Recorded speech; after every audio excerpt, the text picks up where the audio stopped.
안녕하세요.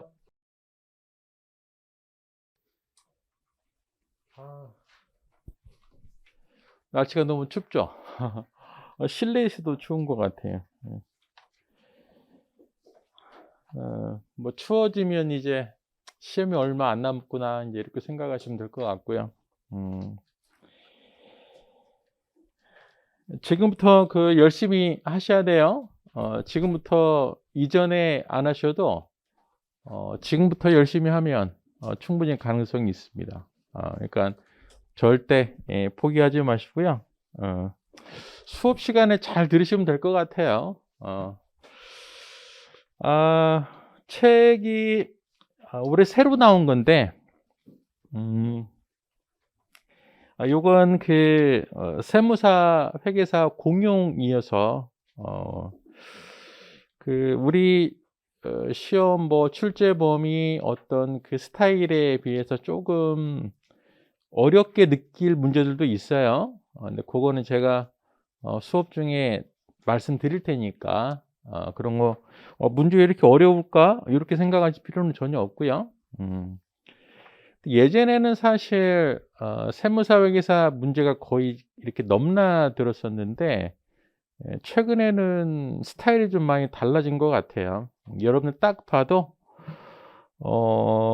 쪼금 우리 문제와 쪼금 유형의 다른 문제들이 있을 거라고 느끼실 수 있어요.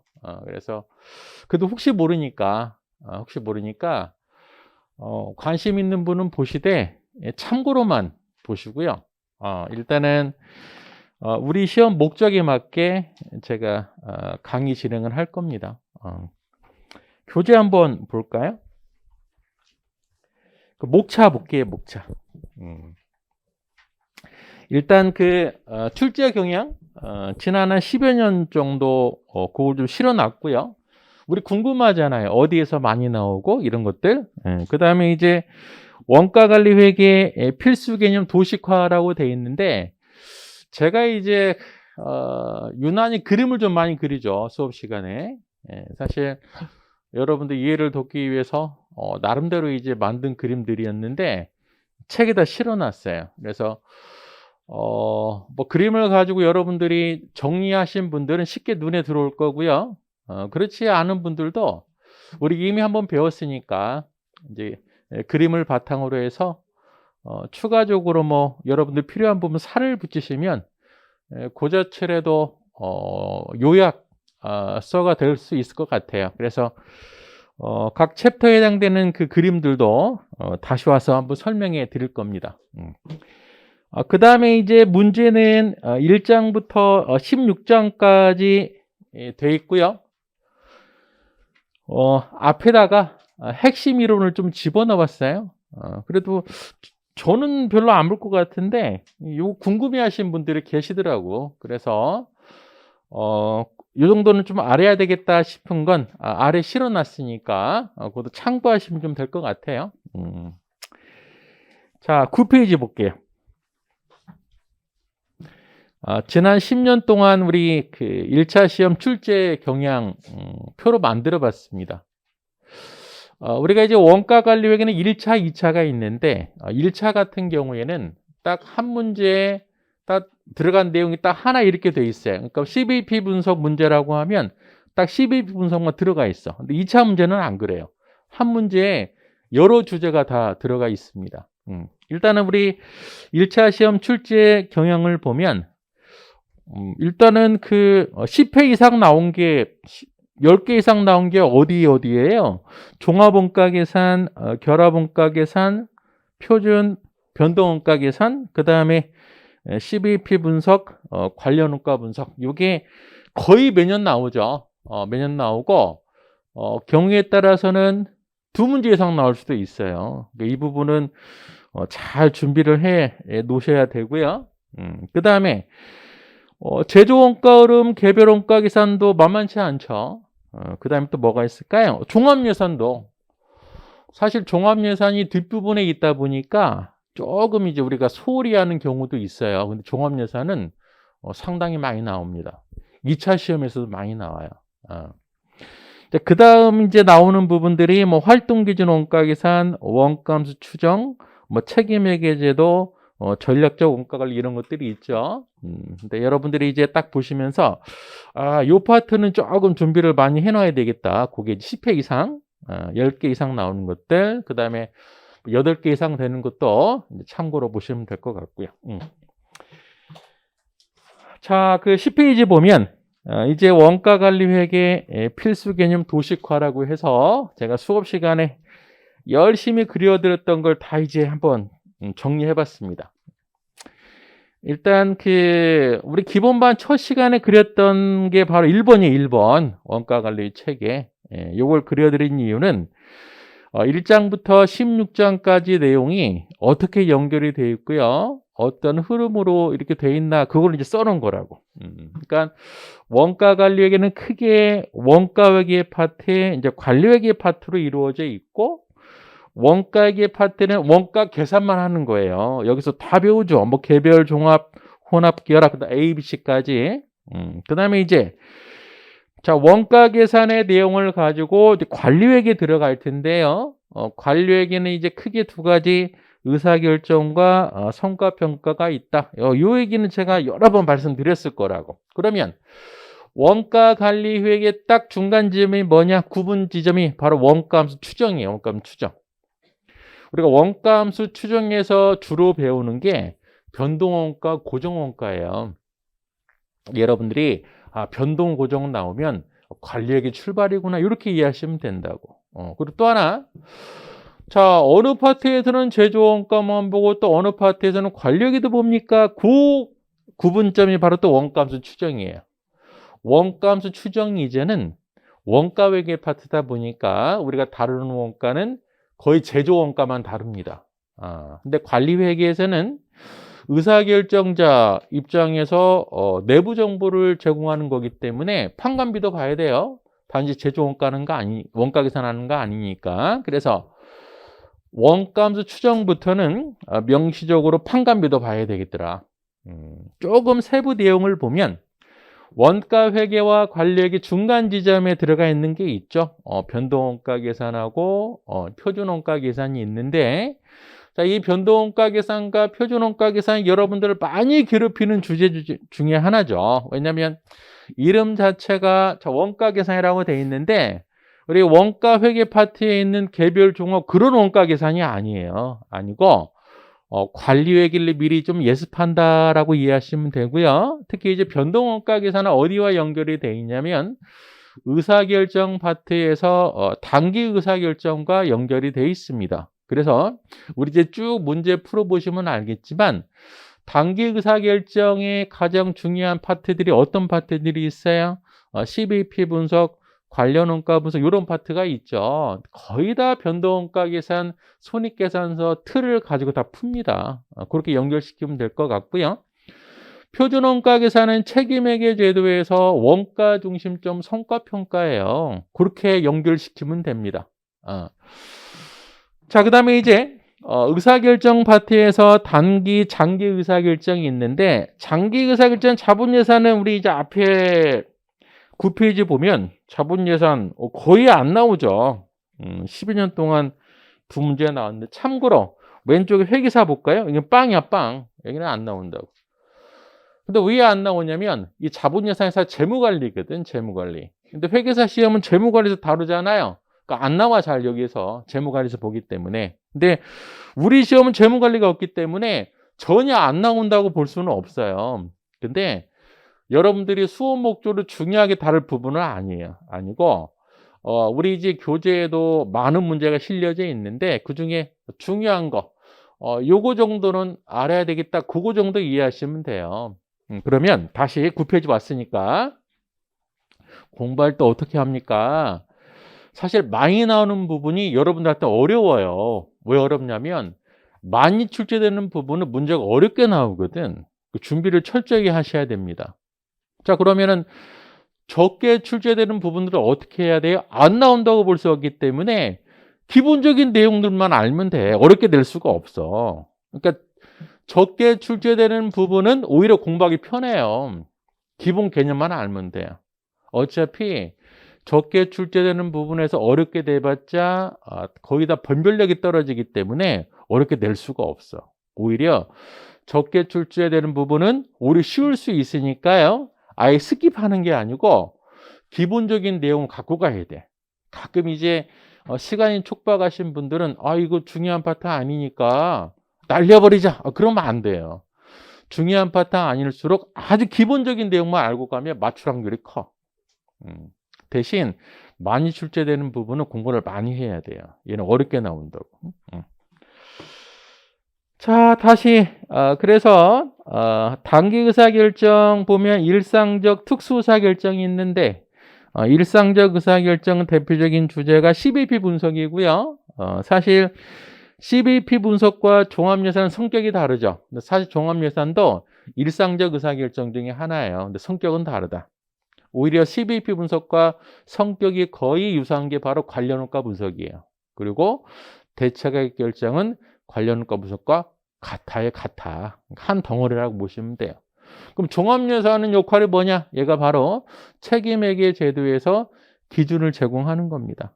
우리 이제 책임회계도 가면 고정예산, 변동예산 그런 얘기가 나와요. 이 종합예산이 고정예산이라고, 고정예산. 자, 자본예산은 중요성은 떨어지고요. 그래서 성과평가 쪽에서는 책임회계 제도가 나오는데 이 책임회계 제도는 실적과 기준과 비교를 하는데 종합예산이 기준의 역할을 하더라. 자, 여기 이제 원가관리회계 전체 체계고요. 지금 몰라도 돼요. 이제 보시면서 여러분들이 필요한 부분 살을 붙여가면 돼요. 이 틀은 2차 시험까지 그대로 가지고 갈 거니까요. 항상 요 전체 구조를 기억을 하시라고. 자, 이제 제조원가 흐름 파트에서 가장 중요한 게 2번이죠. 문제는 거의 다 여기서 나온다고 보시면 돼요. 근데 이게 만만치 않아, 사실. 곳곳에 우리가 이제 실수하는 포인트가 숨어져 있거든. 한번 볼게요. 원재료부터. 자, 원재료는 뭐가 있을까요? 재고라는 게 존재하죠. 자, 제조원가 중에 유일하게 재고 자산을 가지고 있는 게 원재료예요. 노무원가, 제조 경비는 재고라는 게 없어. 그래서 원재료가 중요한 겁니다. 자, 그러면 원재료는 뭐가 있어요? 재고라는 게 존재하기 때문에 구입하고요, 사용이 다릅니다.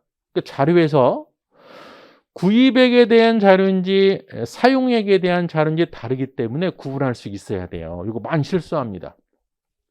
이게 실수하시는 포인트 하나고요. 또 하나는 사용된 원재료가 다 직접 재료비가 아니더라. 이 중에는 간접 사용된 간접 재료 원가도 있어요. 근데 간접 재료 원가는 어디로 가요? 얘는 제조 간접 원가 통제 계정으로 들어가는 거죠.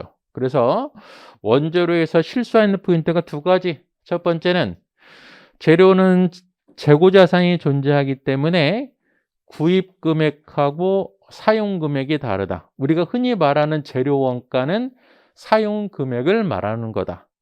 또 하나, 이 사용 금액에서도 직접 사용된 거, 간접 사용된 게 있더라. 간접 사용된 건 별도로 구분해서 어디로 보내요? 제조 간접 원가로 가야 되겠더라. 자, 그 다음에 이제 노무원가 제조 경비는 재고라는 게 존재하지 않아요. 단기 발생된 부분이 다 이제 제조 원가로 들어갑니다. 제공품으로. 여기서 주의할 사항은 바로 현금주의와 발생주의와의 관계예요. 자, 우리는 회계는 발생주의이기 때문에 자료에서 현금 지급했다 그거 쓰면 안 돼. 뭘로 바꿔야 돼요? 발생주의로 바꿔야 됩니다. 그래서 우리 그 그림에 동그라미 2번으로 써 있을 거예요. 요 관련된 문제도 뒤에서 많이 살펴볼 거예요. 자, 또 노무원가 같은 경우에는 뭐가 있어요? 간접 노무원가도 존재하죠. 얘도 어디로 가야 돼요? 제조 간접원가로 가야 됩니다.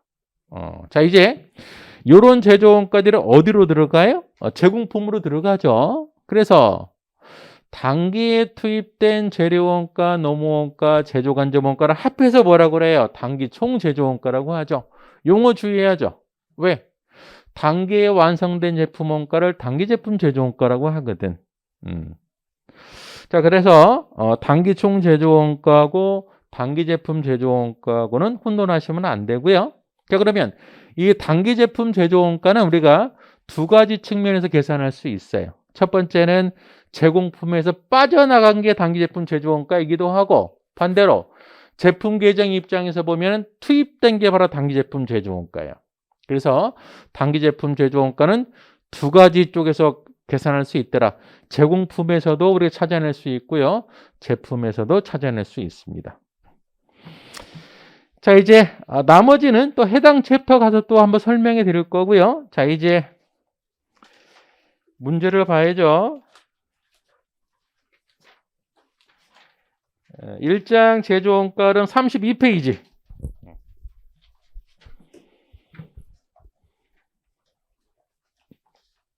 우리 공부할 게 되게 많잖아요. 많아서 꼭 필요한 것만 써놓은 겁니다. 이 정도 해도 충분하고요. 사실 우선 목적으로.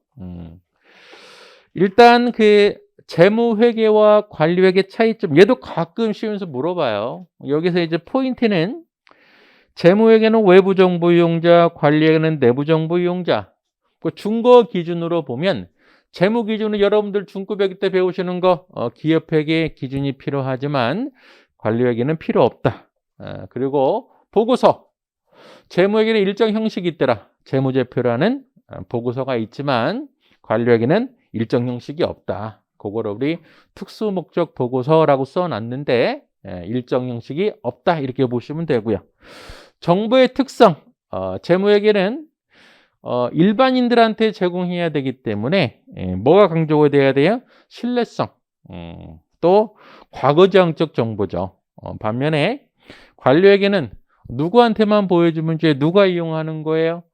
내부 정보 이용자인 경영자가 이용하기 때문에 목적 적합성이 중시되더라. 자, 제조원가 구분. 자, 제조원가는 크게 세 가지, 재료원가, 노무원가, 제조경비라고 구분이 되는데 주의사항. 자, 재료원가, 노무원가는 직간접비가 있죠. 제조경비는 직접비 있습니까? 있어요, 얘도. 있어. 자, 그러면 제조경비 중에 직접 추정할 수 있는 거 우리가 뭐라고 배웠냐면 직접 경비라고 했습니다. 근데 만약에 제조경비를 다 간접원가라고 한다면 우리는 어떻게 구분하죠? 원가를 크게 세 가지로 직접 재료원가, 직접 노무원가, 제조간접원가로 구분하죠. 이게 제조원가의 3분류법이라고 합니다. 하지만 경우에 따라서는 제조원가 중에 직접 경비가 존재할 수 있기 때문에 얘도 문제에서 체크를 해봐야 되더라. 자, 일단은 제조원가 3분류법은 직접 재료원가, 직접 노무원가, 제조간접원가고요. 그 다음에 직접 재료원가, 직접 노무원가를 묶어서 기본원가, 기초원가라고 하고 직접 노무원가, 제조간접비를 묶어서 가공원가, 전환원가라고 합니다. 근데 최근에는 가공원가라는 표현보다 전환원가라는 표현을 더 많이 쓰더라고. 최근 출제된 단어들을 보면. 자, 이제 33페이지. 재료원가 같은 경우 주의사항 뭐라고 그랬어요? 재고가 있기 때문에 구입액과 사용액이 다르다. 사용액을 찾아야 된다. 자, 우리 책에서는 재료원가는 기초재료, 단기매백 더해서 기말원재료 차 이렇게 돼 있는데 여러분들은 어떻게 계산해야 돼요? 원재료의 T계정을 그려서 찾아내는 게 실수를 줄일 수 있어요. 그 다음에 노무원가, 제조간접원가는 재고자산은 존재하지 않더라. 근데 뭐가 있어요, 이제 얘가? 현금주의 발생기 전환의 문제가 늘 있습니다. 뭐라고 돼 있어요? 자, 노무원가, 제조간접원가는 일단 현금 지급액에다가 뭘 가산해요? 미지급액 증가분을 가산을 하고요. 그 다음에 선급액은 반대네. 선급액 증가분은 빼야 된대요. 그 다음에 소득세 공제분, 얘는 당연히 가산해야죠. 그렇죠? 그러면 자, 미지급액하고 선급액은 보지 마시고 노무원가는 일단 현금 지급액에 뭘 가산해야 돼요? 소득세 공제 가산해야지. 이건 너무 당연한 거죠. 내가 급여가 100원인데 우리 회사에서 세금 떼고 90원 줬네? 실제 발생액은 얼마가 돼요? 100원이죠. 현금 지급액 90원에다가 소득세 공제부 10원에서 100원 되는 겁니다. 됐죠? 자, 그러면 미지급액하고요. 선급액 얘는 어떻게 우리가 구분해야 됩니까? 어떻게 반영해야 됩니까? 요거는 너무 자주 나오기 때문에 좀 여러분들이 기억해 둘 필요가 있습니다. 자, 발생 증가했다. 미지급액이 발생하면 어떤 회계 처리를 할까요? 미지급액이라는 건 비용이 발생이 됐는데 돈이 없잖아요. 그렇죠? 그래서 차변에 비용이 되고요. 돈을 줘야 되는데 돈이 없기 때문에 나중에 줄게 미지급 이런 회계 처리를 하는 거잖아요. 미지급액은. 만약에 미지급액이 감소하면 어떤 회계 처리할까요? 요게 이제 미지급액이 떨어지는 거죠. 잡아놨던 미지급액이 상계 처리되면서 요때 어떤 회계 처리가 돼요? 현금이 나가는 거죠, 현금이. 요건 이해됐죠? 자, 그러면 현금주의에서 발생주의로 바꿔야 된다. 요런 관점을 한번 생각해 봤을 때 일단은 현금 지급을 다 비용으로 보는 거예요, 일단. 비용으로 보고요. 미지급이 있다고 하면 단기에 미지급 계산한 게 있네? 이게 어떤 상황이에요, 지금? 현금과 무관하게 비용이 발생이 된 거잖아요. 그러다 보니까 현금 지급액에 어떻게 해야 돼? 얘를 가산을 해줘야 돼. 자, 우리는 현금 지급액만 비용 처리를 받잖아요.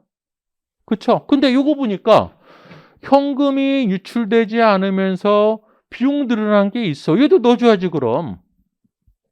그래서 미지급액 증가분이 있다면 현금 지급액에 가산해줘야 된다고. 이해돼요? 이거 쉬운 건데? 자, 나는 현금 지급액이 있으면 그 비용을 생각을 해, 나는. 그 이후에 뭐가 또 있냐면 미지급액이 또 발생이 됐대. 근데 이 미지급은 어때요? 현금이 안 나갔지만 비용 늘어난 거니까 현금 지급액 얘를 가산해야 총 비용 계산이 되는 거잖아요. 됐죠? 근데 반대로 이거 이제 보지 마시고 나는 현금 지급액을 다 비용으로 받는데 기존에 있던 미지급이 감소가 됐네? 일부가? 그러면 내가 지급했던 현금 중에 일부는 비용과 상관없이 정기에 잡아놨던 미지급을 떨어낸 거잖아요. 어떻게 해야 돼? 얘는 빼줘야지, 마이너스. 됐어요? 그 정리를 해보면 현금 지급액을 발생주의로 바꾸겠다. 그러면 현금 지급을 다 비용으로 보는 거야, 일단. 다 비용으로 본 다음에 보니까 미지급액 늘어나는 게 있네? 얘는 현금과 무관한 추가 비용 발생된 거니까 거기에 가산하면 되고요. 뭐 얘는 반대로 해석하면 되지, 사실.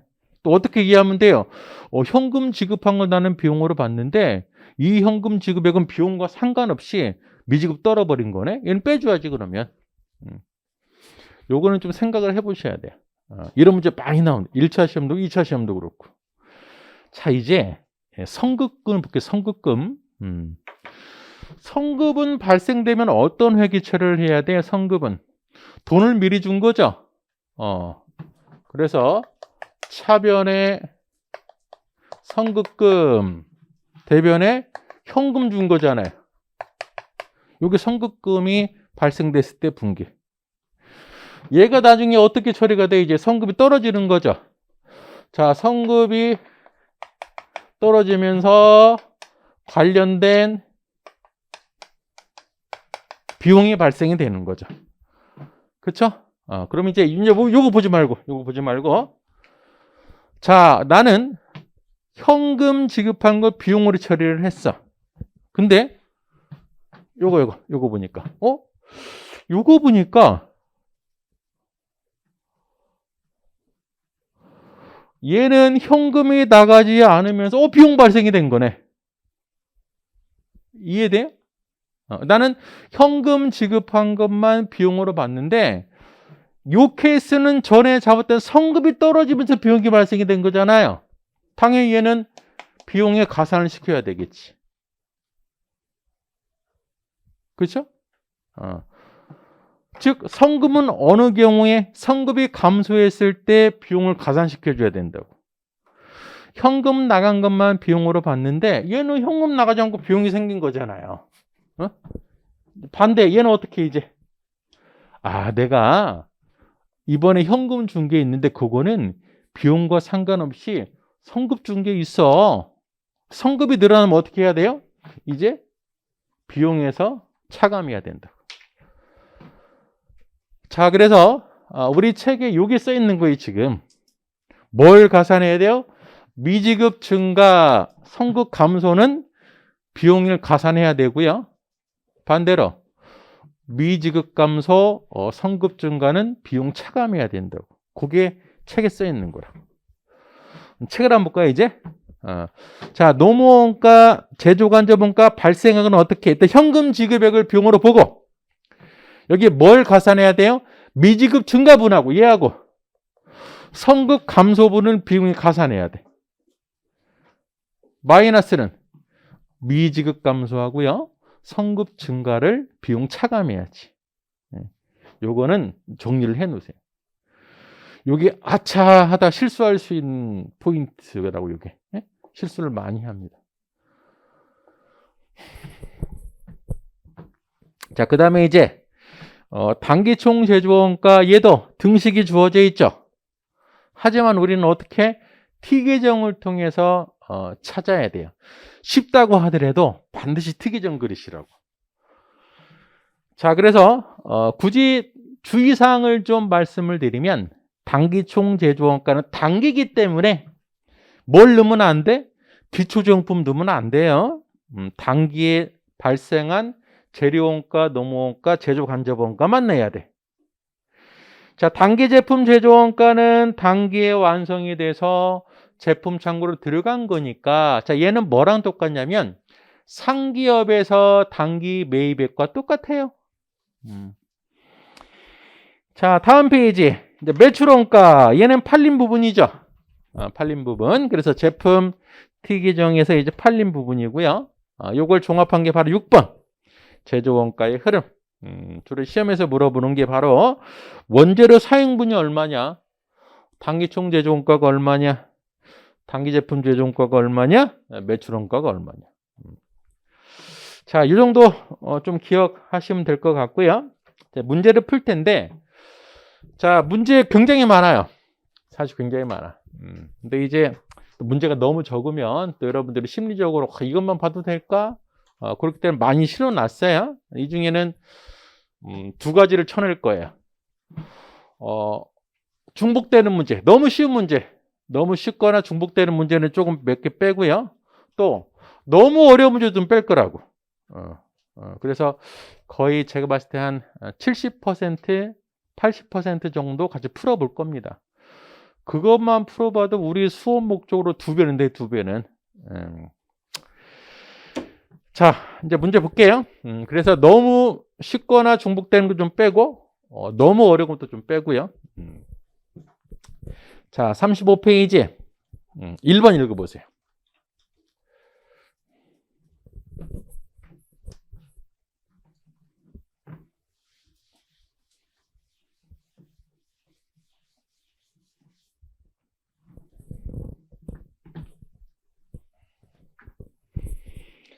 자, 타당하지 않는 것이라고 돼 있죠.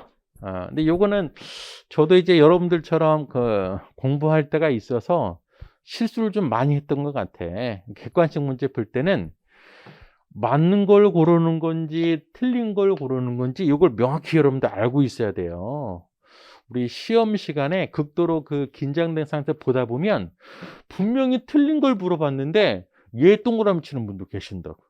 그러니까 저 같은 경우에는 거기 다음 원가에 분류된 설명을 타당하지 않는 거다 하면 이렇게 했던 것 같아. 이렇게 해놓고 틀린 걸 찾는 거죠. 자, 뭐가 틀렸을까? 4번 틀렸죠. 4번. 자주 이제 나오는 문장 중에 하나입니다. 왜?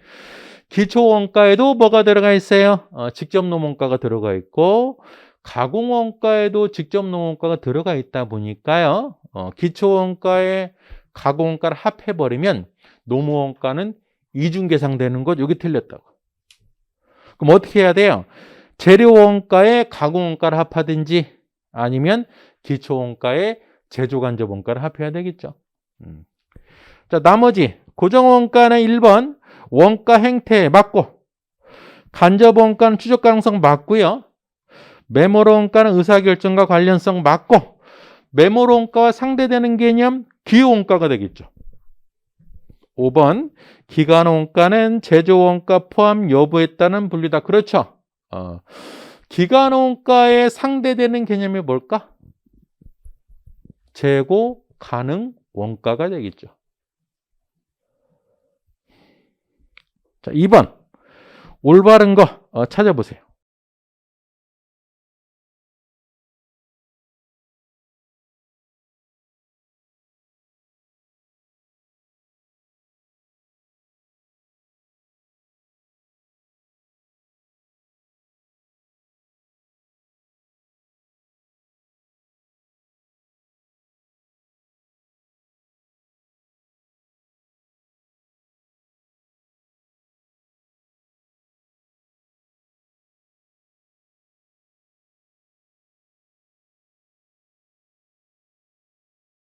오 5번이 정확하죠.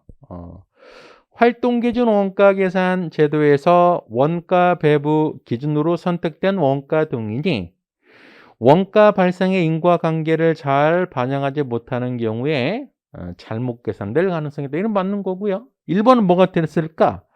인과관계 기준에 의해서만, 이게 틀린 거죠. 또 뭐가 있어요? 수혜 기준, 부담 능력 기준, 이런 것들이 있죠. 이거 틀렸고. 2번 제조 간접 원가가 전체 제조 원가 차지하는 비중이 증가할수록, 자, 제조 간접 원가는 달리 표현하면 바로 뭐예요? 공통비죠, 공통비. 얘가 증가하면 잘 배부해야지. 그래서 활동 기준 원가 계산이 도입된 배경 중에 하나가 바로 뭐였어요? 제조 간접 원가가 증가되기 때문에. 이게 틀린 거지. 더 복잡한 A, B, C를 적용해야 되겠죠. 반대로 총 제조 원가 중에 제조 간접 원가 차지하는 비중이 작다면 오히려 단순한 원가 계산 방법, 전통적 원가 계산 방법을 적용하는 게 훨씬 더 나아요. 3번 활동 기준 원가 계산 제도에서는 제품의 생산 수량과 직접 관련이 없는 비단위 기준 원가 동을 사용하죠. 자, 비단위 수준 활동이 뭐가 있어요? 묶음 수준, 제품 수준, 설비 수준이 있죠. 사용하죠. 왜 틀렸고. 제조 간접 원가 배부가 정확하게 이루어질 수 없기 때문에 원가 배부는 어떠한 경우에도 경제적 의사결정을 위한 정보를 제공하죠. 그렇지는 않죠. 자, 정확하게 계산은 할 수는 없지만 합리적인 배부 기준을 찾아가지고 배부를 해야죠. 자, 3번 옳지 않는 거 찾아보세요.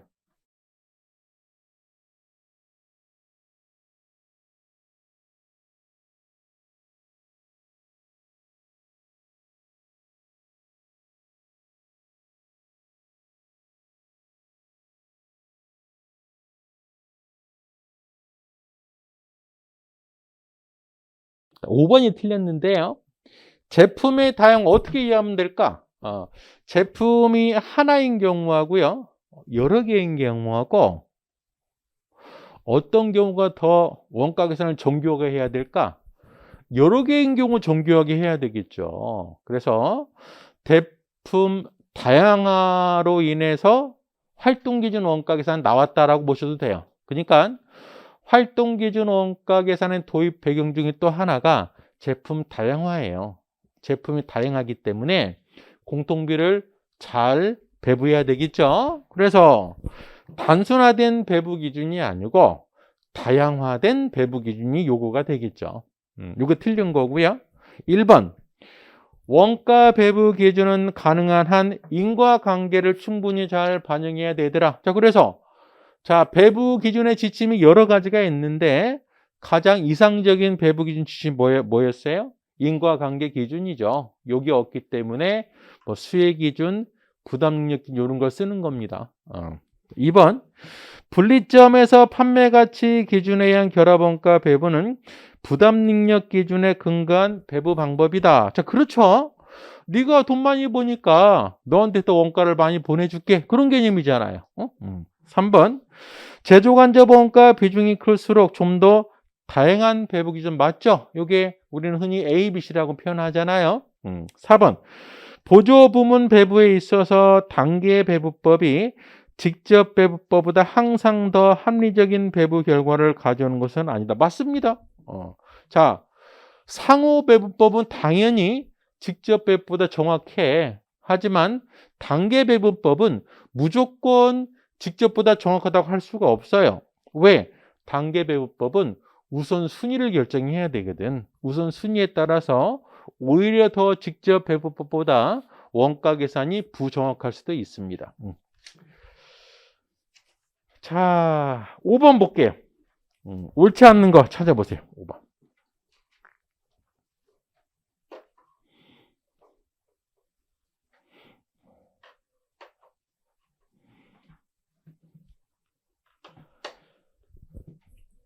딱 나와있네, 얘는. 보고수단으로 재무제표는 재무회계죠. 이거 틀렸고. 1번, 내부 이해관계인에게 정보 제공한다. 맞고.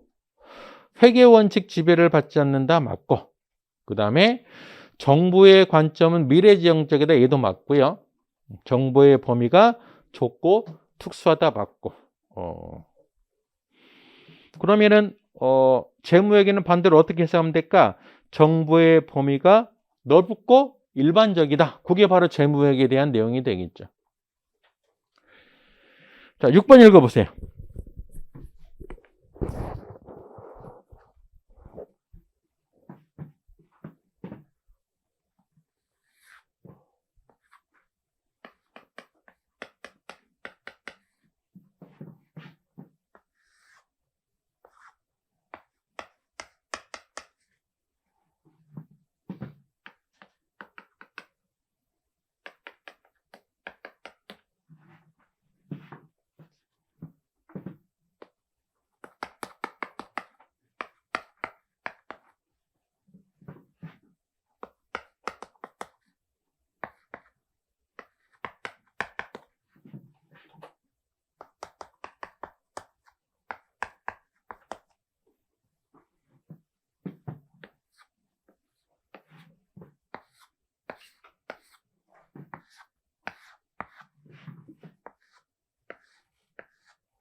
자, X1년 초에 대규모 자본을 투입하여 제조를 시작한 한국은 X1년 말 현재 판매 실적이 부진해서 영업부서 창고에는 완성품이, 공장 창고에는 미완성품이 가득했다. 즉 X1년 말에 제품과 제공품 재고가 있었다는 얘기고요. X2년 6월에 회사의 경영자는 모든 재고를 싼 값에 처분하고요. 공장을 폐쇄했다. X2년 원가를 큰 순서대로 나타낸 것은, 자, 제공품에서 제품으로 넘어가서 이제 판매가 되는데요. 지금 시점이 우리는 X2년을 보는 거, X2년. 그러면 기초가 1월 1일이고요. 기말은 얼마가 되는 거예요? 6월 30일이 되는 거지. 자, 얘도 마찬가지고요. 1월 1일이고 6월 30일이 되죠. 자, X1년 말에는 재고가 있다고 했으니까요. 여기에 얼마의 재고가 있었고요. 제품도. 자, 6월 30일 폐쇄했다고 그랬으니까요. 6월 말 재고는 없는 상태죠. 이 상태에서 우리는 금액을 찾는 게 아니고요. 단기총 제조원가, 단기제품 제조원가, 매출원가의 크기만 비교해봐라. 그렇게 돼 있다고. 그러면 단기총 제조원가를 X라고 하고요. 단기제품 제조원가를 Y라고 하고 매출원가를 Z라고 하면 X, Y, Z의 크기는 어떻게 될까? 자, 얘를 있었다고 그랬으니까 그냥 100원이라고 써볼까요? 얘도 그러면 100 더하기 x는 y랑 같아야 되고 100 더하기 y는 z랑 같아야 되잖아요. 결국 부호가 어떻게 돼요? x보다는 y가 커야 되고 y보다는 z가 커야죠. 그래서 매출원가, 단기제품 제조원가, 단기총 제조원가가 되는 거죠. 답은 1번이 되고요. 자, 7번 읽어보세요.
자, 볼게요. 회사는 직접 재료를 항상 외상으로 매입한다. 자, 이 문제는 요게 키포인트라고. 항상 외상으로 매입한다고 그랬으니까요. 분개를 하면 어떻게 될까? 재료 또는 매입, 대변은 외상, 매입금이 되는 거죠. 항상 이렇게 회계처리를 해야 된다고. 이런 상태에서 외상 매입금 지급액, 외상 매입금 계정의 감소, 직접 재료 계정의 감소, 여기에 주어져 있고요. 단기 직접 재료 사용액은 얼마인가? 자, 그러면 우리가 재료 사용액은 재료 T 계정을 통해서 찾아낼 수 있잖아요. 그러면 여기에서 뭘 찾아내면 돼요? 요거를 찾아내면 되죠. 나머지 세 개를 알면 찾을 수 있죠. 일단은 제시된 자료에서 알 수 있는 게 뭐가 있을까? 외상 매입금 우리는 관련 없으니까 넘어가고요. 직접 재료 계정의 감소가 500이라고 돼 있네. 자, 그러면 자, 기초가 얼마고 기말이 얼마인지는 주어져 있지 않아요. 주어져 있지 않고 감소가 500이라고 돼 있대요. 그럼 우리는 요 금액이 얼마인지는 알 필요도 없어. 왜? 우리는 요것만 알기 때문에 요 차이만 알면 돼요. 어떻게 보시면 되냐면 500원이 감소됐다고 했으니까요. 그러면 얘가 500이고 제로라고 하면 되잖아. 그럼 결국 이제 뭐만 알면 되는 거예요? 매입만 알면 되죠. 매입만. 자, 근데 매입에 대해서는 눈을 씻고 봐도 찾을 수가 없어. 찾을 수 없는데 우리는 뭘 알고 있어요? 항상 외상으로 매입하기 때문에 이렇게 회계 처리를 했더라. 그러면 결국에 요 단기 매입하고 뭐랑 같아요? 외상 매입금 계정에서 단기 증가된 부분과 같다고. 얘를 또 찾아내면 돼, 얘를. 외상 매입금 계정에서. 자, 외상 매입금 계정 내용을 보니까요. 지급액이 2,000원이죠. 자, 외상 매입금 부착목이니까 기초고 감소 지급이고 발생 증가고 기말이잖아요. 근데 얼마 지급했다고 돼 있어요? 2,000원 지급을 했대. 그 다음에 또 외상 매입금 계정 감소가 300이라고 그랬으니까요. 같은 식으로 300이 줄어들었으니까 얘가 300이 썼고 없다고 보면 되잖아요. 얼마 매입한 거예요? 그래서 1,700을 매입한 거죠. 결국에 얘랑 같으니까 단기 매입액은 얼마? 1,700이 되죠. 그럼 사용액은 얼마? 2,200. 이렇게 하면 되죠.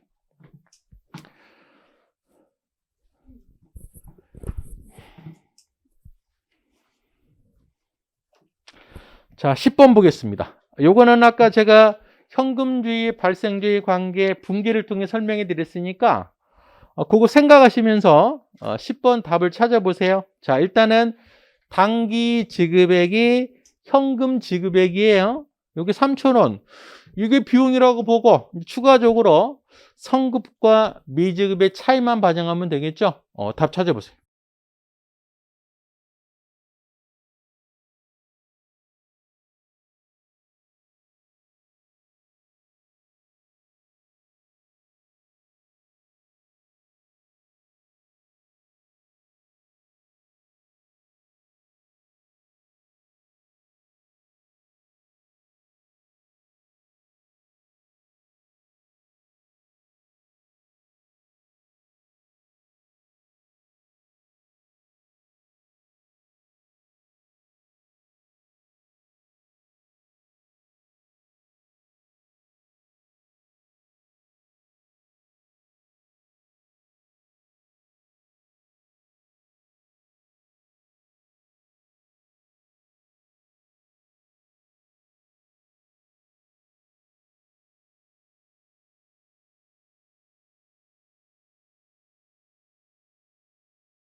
자, 당기 지급액이 3,000원이에요. 그럼 우리는 이 당기 지급을 일단 비용으로 보는 거죠. 3,000원 비용이야. 근데 성급이 어떻게 됐어요? 정기에 넘어온 성급이 1,500이고요. 차기 이월분이 700이래. 어떤 상황이에요? 1,500이 넘어왔는데 700 남았으니까 성급이 800원 줄어들었잖아요. 800.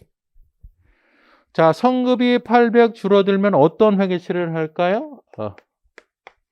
성급이 800 떨어져 나가면서 차변에 관련된 비용이 발생이 되는 거죠. 그럼 얘는 어떻게 해야 돼요? 현금과 무관한 비용이니까 현금 지급액에서 얘는 가산을 해줘야지. 됐어요? 네.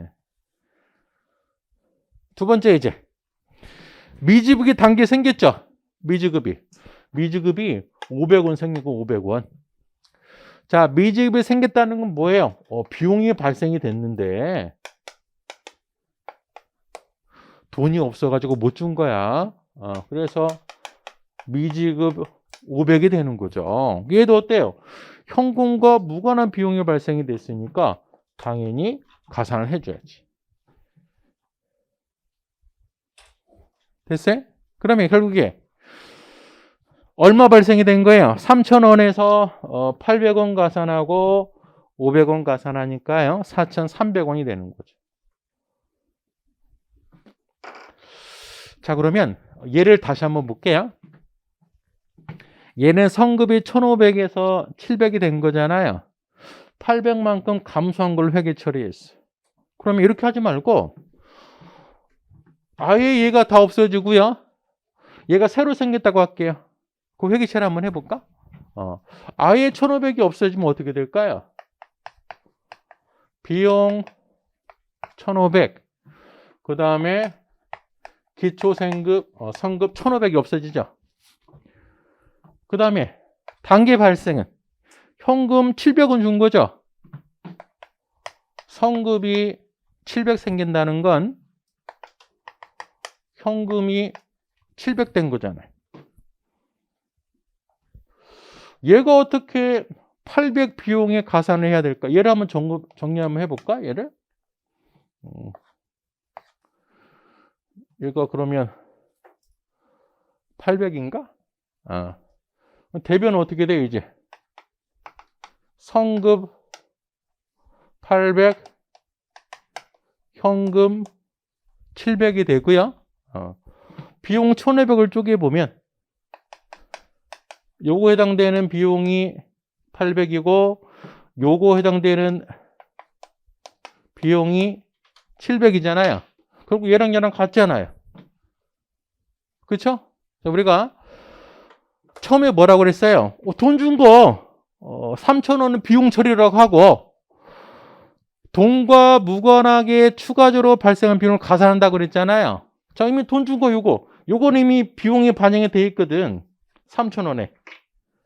예를 들면 안 되지. 뭐만 내야 돼요? 현금 지출과 무관한 예만 더 가산해 줘야 되겠죠. 800만 더 넣어주면 되는 거라고. 그래서 순액으로 회계 처리해도 되고, 이렇게 기초 있는 걸 다 없애주고 단기 발생으로 해도 결과는 동일하다 그런 얘기예요. 기본적인 전제가 뭐예요? 돈 준 건 다 비용으로 보고 뭐만 찾으면 돼?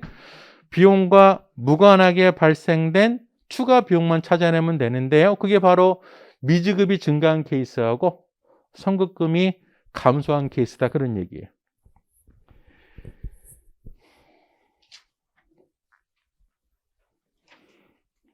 잠시 쉬었다 하겠습니다.